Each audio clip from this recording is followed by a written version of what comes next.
Welcome to Homeschool Conversations with Humility and Doxology, a series of interviews with real-life homeschool moms, dads, and other educators. I'm Amy Sloan, a second-generation homeschooling mom of 5, and I'm so glad that you're here with us today. You'll be able to find the show notes for everything that we discussed today at humilityanddoxology.com. Today, I am joined by Heather Woodie. Heather, thank you so much for being here today. You're welcome.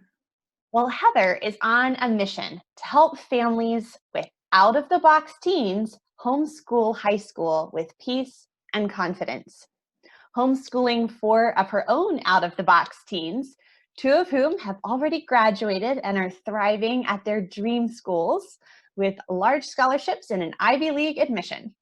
Heather now wants to mentor other families to homeschool differently with purpose and peace. She went from a public school science educator with a master's degree in curriculum and instruction in secondary education to homeschooling 4 kids in a project-based, relaxed environment. So if she can leave behind convention and homeschool out-of-the-box teens, meeting them where they are, so can you. Well, Heather, could you just tell us a little bit about your family and how you came to homeschooling? Sure. So we have 4 kids, ages 21, 19, 17, and 14. 3 of whom have a birthday in June, so soon they'll all be even older. And and we started homeschooling when our oldest, who is now 21, was in 1st grade. And so he went to public school kindergarten, and he went through half of 1st grade before we pulled him home, primarily and pretty much only because the school really could not meet his needs and meet the needs of a kid who was beyond what they were doing in the classroom. And so we, as a public educator, we had to do a little soul searching in that process and decided that this would be the best for him. And so we've never looked back. Wow, well, that is such a big shift to have come as a public school educator and with your training to then make that change. Did you find when you first started homeschooling, were you trying to kind of follow the same model that you knew before, or did you start with project-based, kind of outside the box teaching from the very beginning? Yes, there was a transition. You know, when he first came home, we were having the time of our lives because really my only mission was to help him to love learning again. This was a kid who was curious and loved knowledge, and it was kind of taken from him in pretty much short order, staying inside the box all day at school. And it took me some time to not have him say the pledge in the morning and do all those kinds of school things. I taught middle school and high school, so it wasn't like I was a 1st grade teacher who had to do all the 1st grade teacher things, but it did take me some time to kind of de-school myself when it came to homeschooling my own children and kind of get out of the mindset of a public school teacher and kind of into the mindset of, you know, we're kind of limitless in the things that we could offer. And it was really a process for me. And some of the curriculum that we used helped me to do that. And then from there, working with our kids, meeting them where they are is kind of really what shaped what we would do. Well, what has been some of the biggest surprises to you, maybe for the whole homeschooling journey, but especially as you began homeschooling high schoolers?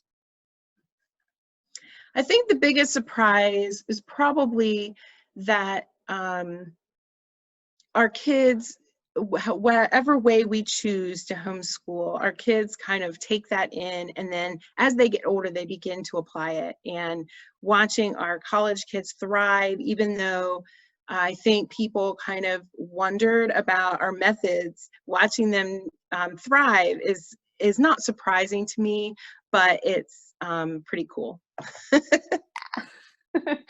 I was homeschooled through high school as well, and I'm so thankful for the foundation that gave me for creativity and independence and just wanting to keep learning. Even I think Culturally, it's sort of assumed maybe teenagers aren't interested in learning or it's all drudgery, but to be able to maintain just that delight in learning and learning as an adventure is a real gift, I think, of homeschooling. It is, and it's, I think it gives our kids an advantage when they get to the university because, you know, you're on your own really to make the most of the opportunities that are given to you there. And if you can help your teens to embrace that at home before they leave, they'll be all the better prepared for it. Well, do you think that there are any misconceptions that maybe moms have as they're homeschooling their out of the box teens? Definitely. In fact, I've written about that quite a bit, and I have an ebook called The 10 Myths You're Believing About Your Out of the Box Teen that are holding them back. And I think that as moms, we do that a lot, and dads too. In our family structures, we think that things need a certain way. We want our out of the box creative teens to fit a certain mold. Ask yourself the question, how many times have you heard people say, well, they have to get up early in order to like get up early for a job, or they have to be able to do the work that they're asked to do. And we can always use those as excuses for why we don't try something different with our teens. I'm here to tell you that kids who don't get up and hit the books by 8 a.m. can do that when they're asked to do it later. So working with where they are is okay. Your kids will be okay. They can do those things. And I think working with creative teens, the biggest thing I can say, and I talk a lot about this, is that creativity for creative teens is not the icing on the cake. It's the foundation of who they are as people, and it makes all of their other work better for having started there. So with my creative teens at home, we don't treat schoolwork like, okay, you have to finish all of these other things like math and English and all the things that aren't as exciting. And then when you get to it, you can do your creative work, your art, whatever it is. But I ask my creative teens to start there. And that was through some trial and error and helping my teens to understand who they are and understand that that's how they operate, because it's important for how they are able to function on a daily basis now and in their future. I love that too, because you're really valuing them as individuals and as people and not just, expecting them to be cookie cutters or fit the same mold. So, Yeah. well, if a family is taking this sort of unique approach to homeschooling high school, how does that affect the way this looks on a transcript? Because obviously it's easy if you have like a textbook and you fill in the workbook and you're like, and now that is this course on the transcript. But if we're taking this kind of non-traditional approach, how does that translate, as we record keep and kind of come up with a high school plan, and then especially as we're looking towards applying to college? Well, in general, it just means it really depends on what your project area is and what that authentic experience is. In our homeschool, one course that was that way was a course that we called Sewing and Design. So finding a name for your course is a good idea. It doesn't always have to be amazing. In fact, I talk a lot about how not to make things, how not to name things in amazing ways, because when you get to the college application, the admissions officers are going to be looking for a way to put your student in a frame that they understand compared to all the other students they're looking at, okay? And naming your courses crazy things is not helpful to your student, because you can be misunderstood and you can be undervalued in that way because they might not understand. So, for example, if you have a student who writes, instead of telling what they write about or maybe involving too much information about the curriculum, you might instead just call it creative writing, because everybody understands what creative writing is. It really doesn't matter what exactly you did, and there are other ways for you to convey that on a transcript besides, or in an application besides right on the transcript. And then as far as grading, there are ways that you can quantify what your student is doing. And I will say that there are more ways to grade your student than by all of the work that, all the assignments they do and the minute grades they get and the test scores. And that is okay, because when it's time to fill out your application for college, if your university is using the common application, you're going to have a chance as a homeschooling mom to explain your grading policy. And so you're going to have a chance to say how you arrived at that grade for any given class. And so that's like the very tip of the iceberg when it comes to doing that. But I think I've answered your question. Yes, and I think that will be encouraging just to hear for other moms who are kind of wondering about this, because you've gone through, you've seen it been successful in your own family. Yes. So it's helpful for someone to say, okay, someone has actually done this and it works. I think we have to remember that there's a sense in which there's a common cultural vocabulary when it comes to like admissions or what we call our courses. And it's not taking away from the creativity of what we've done to just use a common vocabulary.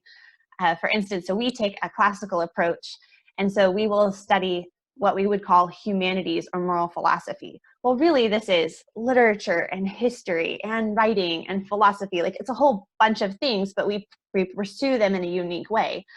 Well, I can't like write that on a transcript. That wouldn't mean anything. So it's just like Western Civ 1, ancient literature. Exactly. Things that are what we've studied, but they're in a vocabulary that's going to make sense. Exactly. You really want to make sense to your audience. Yeah. Especially in this case. Yes. Well, let's talk a little bit about your personal experience, because your oldest two have graduated and gone to their dream schools.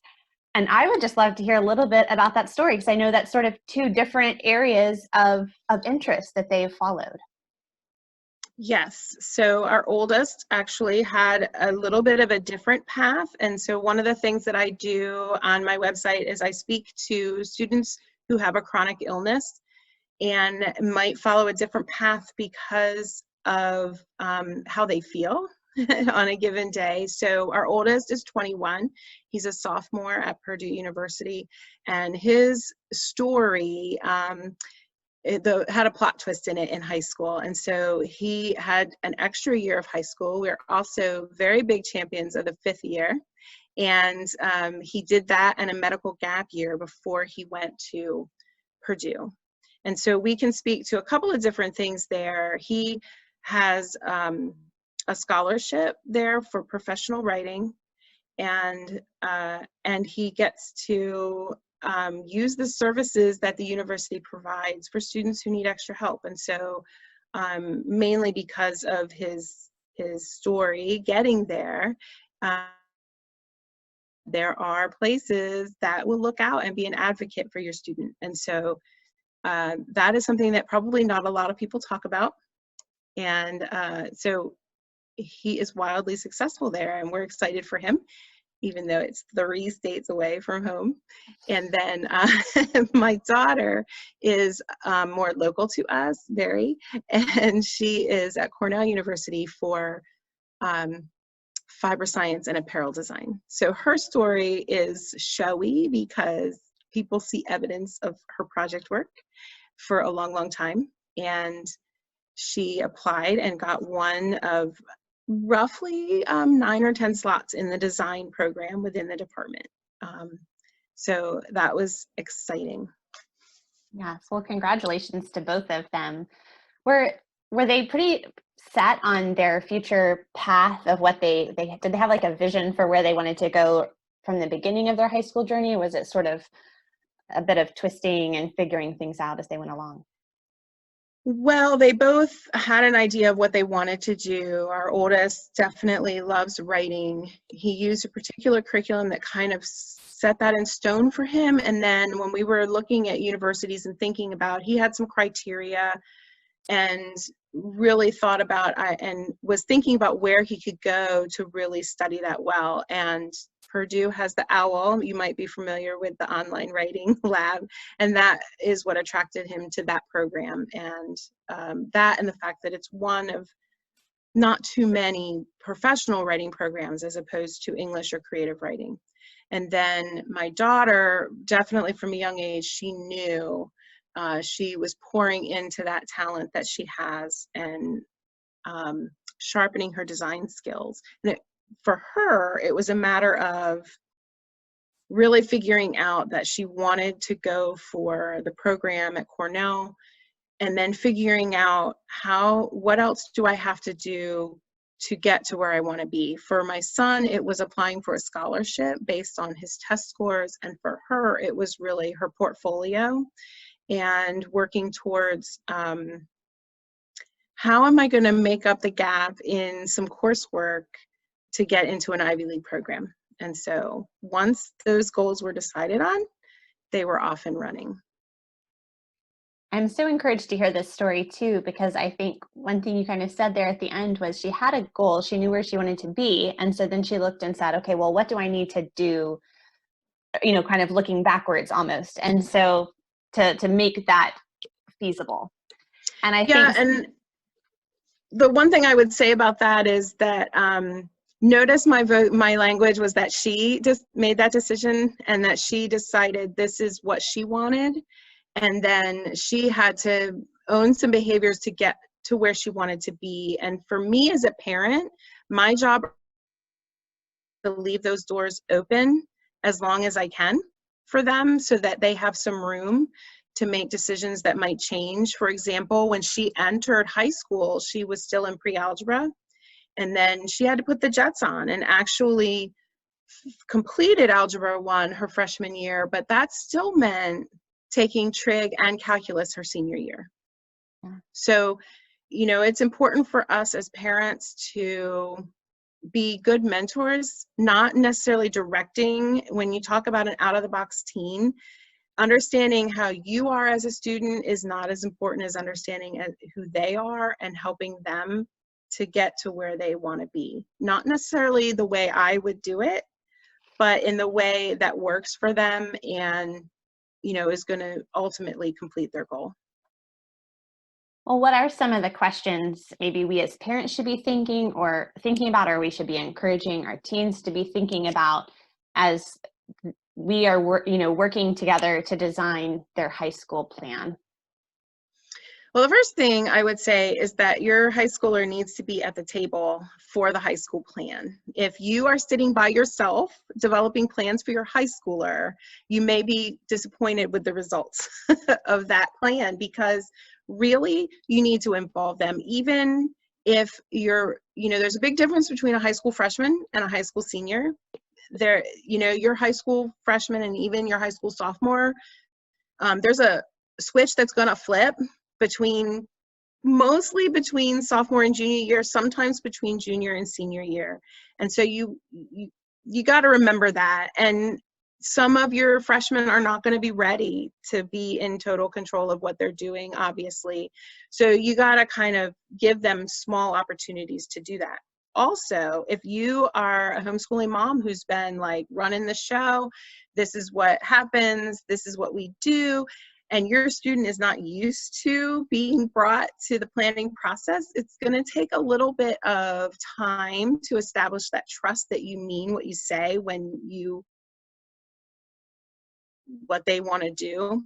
And some of your students may not have had a chance to dream. That happens even among our homeschooled population, that there's a lot of things that are decided for our teens. There's a lot of overscheduling. They may not have ever had the chance to really say what they want or really dive deep into what they might want to do, or even had time to explore that. So that to me is the first thing, is that you give your student the opportunity to explore, and then understand as parents that might not look like what we want it to look like at the start. It's going to take a little time. Yes. And we can be patient with them. I always tell my oldest, especially, I'm like, look, I've never parented a teenager before. any more than you've ever been one before. So I'll try to be patient with you. Please be patient with me. Yeah, it does take some getting used to, you know, that letting our kids have a little bit more say in what's going on takes a little bit of time. And also, this might not be every single subject ever, you know, like this could be their project area.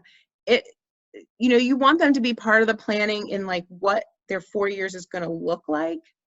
It doesn't mean that every single thing is like whatever goes, right? Right. Yeah, that makes sense. Well, if you could go back and talk to your new homeschool mom self, I always like asking these questions of moms who are sort of nearing the end of their homeschool journey. If you could go back and talk to your new homeschool mom self, like what would you want to tell her? I think this is a little bit cliche. I bet you get this answer a lot, but just like the stakes, things don't get super real until much later. And really at the beginning, you're laying down the foundation of basic skills. And, you know, if you want to go out and enjoy the weather that day, it's going to be okay. You know, like it's all going to be okay. Cause you know, if you remain faithful to the process. Yes. Well, I don't know that that's cliche, but it's certainly the thing that we all need to really be reminded of. And I think so many of us can look back and see that same thing. Just take a breath, Mama. It's going to be okay. Well, Heather, if people want to find you online, can you tell us about where they can find you, and then tell us a little bit about your mentoring and coaching program? Sure. So I am found at blogshewrote.org. And that is my blog's been around 13 years, and it started out in a very different place from where it is now. But that's how people know me. So I'm at blogshewrote.org, and I teach lots of things at my blog. I provide a lot of resources for high schoolers. So I provide a lot of STEM resources because my background, my professional background, is not just secondary education, it's also science education. So I have a lot of those materials there. I have courses that I teach that are self-paced, so you can, if you were just thinking and your mind was a little bit blown by how do I figure out how to get my student to explore, I have a little course called Dream Big and Take Action, Goal Conquering for Teens. And it teaches you as the parent how to mentor that process with your teenager. And then I have 2 longer courses. I say longer, maybe the same amount of lessons, but just a lot more information. One is called Homeschooling High School by Design, and that is a course designed to help you build the framework of your high school experience with your teen. And it teaches you not just all about the process, but also about what your day or your schedule would look like, how to make a sustainable schedule for your teenager among all the things they have going on, how much is too much, what's not enough, like what's really a credit in terms of how much work it takes. That's something people ask all the time. And so that's in there. And then just working with teenagers in general is in there. The second, part 2 of that, is called Homeschooling for College by Design, and it's how to take your custom prepared high school program and package that for college admission. And not just any college admission, but if your student is interested in service academies or research institutions or Ivy League schools, we have that in there. And one of the little hidden gems in that course is a professional transcript builder. So it comes with the course. You can customize it for your students' needs, and then it prints either electronically or actually into a professional looking transcript that you can use. And then I provide coaching for all of this. And I definitely think people get a little bit more out of it when they have me holding their hand along the way. It's a lot more fun. I love working with families. And so you can do that with an individual consultation, or you can go through a coaching experience, which is available a few times a year. And I will have all of those things linked up in the show notes when this video publishes. So you don't have to be frantically writing everything down. You can just go click through and find all those at humilityanddoxology.com. Heather, thank you so much for sharing your perspective and your story with us. I know that this is going to be an encouragement to lots of homeschool families who are considering homeschooling high school. It's an I hope adventure and it's so. fun. Thank you. Bye.